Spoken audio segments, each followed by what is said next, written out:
સ્પર્ધાત્મક પરીક્ષાઓની તૈયારી કરતા હો તો અમુક વિષયો છે ને એ તો બિલકુલ ગેમ ચેન્જર હોય છે અને એવો જ એક વિષય છે નીતિ આયોગ.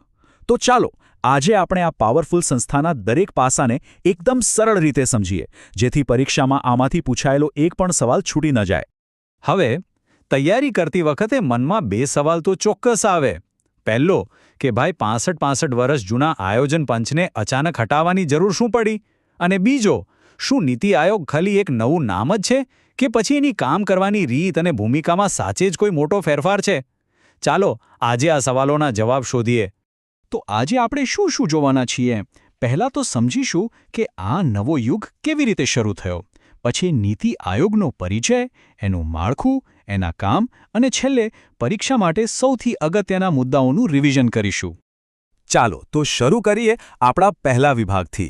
અને એક વાત સમજી લેજો, આ ખાલી એક સંસ્થાનું નામ બદલવા જેવી વાત નહોતી ના.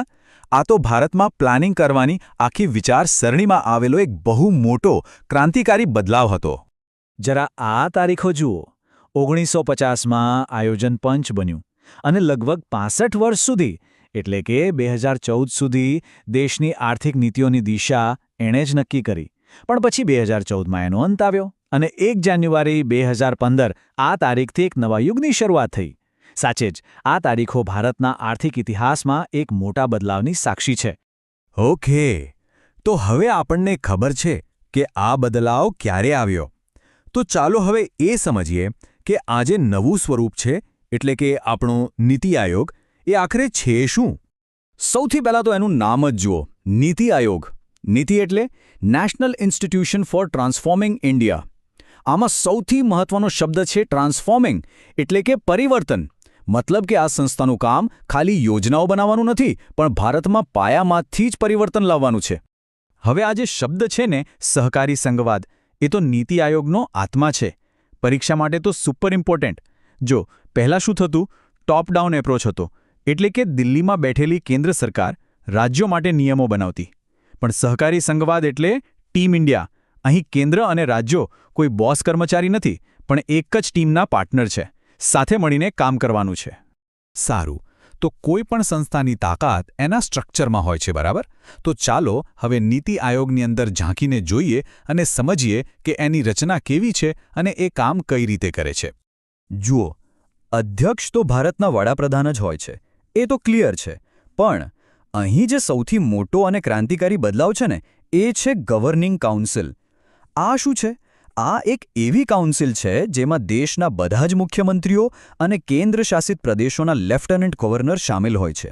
આનાથી ફાયદો એ થાય કે જ્યારે દેશ માટે કોઈ પોલિસી બને ત્યારે રાજ્યોનો અવાજ પણ એટલી જ તાકાતથી સંભળાય. નીતિ આયોગના કામને સરળ રીતે સમજવા માટે છે ને એને 2 મુખ્ય ભાગમાં એટલે કે 2 હબમાં વહેંચી શકાય. આ બહુ સિમ્પલ છે. પહેલું, ટીમ ઇન્ડિયા હબ. આનું કામ છે રાજ્યો અને કેન્દ્ર સરકાર વચ્ચે પુલ બનવાનું, એક કનેક્ટર તરીકે કામ કરવાનું. અને બીજું છે જ્ઞાન અને નવીનતા હબ. આને તમે સંસ્થાનું મગજ કહી શકો. એનું કામ છે રિસર્ચ કરવું, ડેટા ભેગો કરવો અને દેશ માટે બેસ્ટ પોલિસી બનાવવા માટે નવા આઈડિયા લાવવા. તો આ બધી તો થઈ સ્ટ્રક્ચર અને સિદ્ધાંતોની વાત. પણ અસલ જીવનમાં જમીન પર આ બધું કામ કેવી રીતે કરે છે? ચાલો નીતિ આયોગની અમુક મહત્વની પહેલ પર નજર કરીએ, જેનાથી ખરેખર ફરક પડી રહ્યો છે. આનું સૌથી સારું ઉદાહરણ છે એસડીજી ઇન્ડિયા ઇન્ડેક્સ. હવે આ શું છે? તો નીતિ આયોગ છે ને એ ટકાઉ વિકાસના લક્ષ્યો પર દરેક રાજ્ય કેવું કામ કરી રહ્યું છે એનો એક રિપોર્ટ કાર્ડ બનાવે છે. એના આધારે રેન્કિંગ આપે છે. આનાથી શું થાય? રાજ્યો વચ્ચે એક હેલ્ધી કોમ્પિટિશન થાય છે કે ભાઈ આપણે પણ સારું કામ કરવું છે અને આગળ વધવું છે. ખાલી એસડીજી ઇન્ડેક્સ જ નહીં, બીજી પણ ઘણી પહેલો છે, જેમ કે એસ્પિરેશનલ ડિસ્ટ્રિક્ટ્સ પ્રોગ્રામ, જેના દ્વારા દેશના સૌથી પછાડ જિલ્લાઓ પર ખાસ ધ્યાન આપવામાં આવે છે. સાથે સાથે તે સરકાર માટે એક પોલિસી એડવાઇઝર તરીકે તો કામ કરે જ છે. અને હા, રાજ્યો વચ્ચે સ્પર્ધાત્મક સંઘવાદ એટલે કે કોમ્પિટિશનને પણ પ્રોત્સાહન આપે છે. ચાલો તો અત્યાર સુધી આપણે જે પણ સમજ્યા એ બધાનો નિચોડ કાઢીએ. હવે વાત કરીએ એ મુદ્દાઓની જે પરીક્ષા માટે સૌથી વધુ મહત્વના છે. બસ આ એક ટેબલ આખા વિષયનો સાર છે. જુઓ, આયોજન પંચ એક પ્રિન્સિપલ જેવું હતું, જે પૈસા વહેંચવાનું કામ કરતું હતું. જ્યારે નીતિ આયોગ એક ગાઈડ કે માર્ગદર્શક જેવું છે, જે ફક્ત સલાહ અને દિશા બતાવે છે. એટલે કે આયોજન પંચ પાસે પૈસાની તાકાત હતી, જ્યારે નીતિ આયોગ પાસે જ્ઞાન અને પોલિસી બનાવવાની તાકાત છે. આ મુખ્ય તફાવત બરાબર મગજમાં બેસાડી લેજો. પરીક્ષા બૂસ્ટર નંબર 1 સ્થાપના ક્યારે થઈ? 1 જાન્યુઆરી 2015. આ તારીખ ભૂલતા નહીં. પરીક્ષા બૂસ્ટર નંબર 2 આ એક બિનબંધારણીય અને બિનવૈધાનિક સંસ્થા છે. આનો સીધો મતલબ એ છે કે તેનો ઉલ્લેખ બંધારણમાં પણ નથી અને સંસદના કોઈ કાયદાથી પણ તે બની નથી. તે માત્ર કેબિનેટના એક ઠરાવથી બનેલી છે. અને પરીક્ષા બૂસ્ટર નંબર 3 એની મુખ્ય ભૂમિકા શું છે? પૈસા આપવાની? ના, એની મુખ્ય ભૂમિકા છે સરકાર માટે એક થિંક ટેન્ક તરીકે કામ કરવાની. એટલે કે વિચારો આપવા, રિસર્ચ કરવું અને પોલિસી પર સલાહ આપવી. તો ચાલો ફટાફટ એક ક્વિક રિવિઝન કરી લઈએ. પહેલું, 1 જાન્યુઆરી 2015ના રોજ આયોજન પંચની જગ્યા લીધી. બીજું, સહકારી સંઘવાદના સિદ્ધાંત પર કામ કરે છે.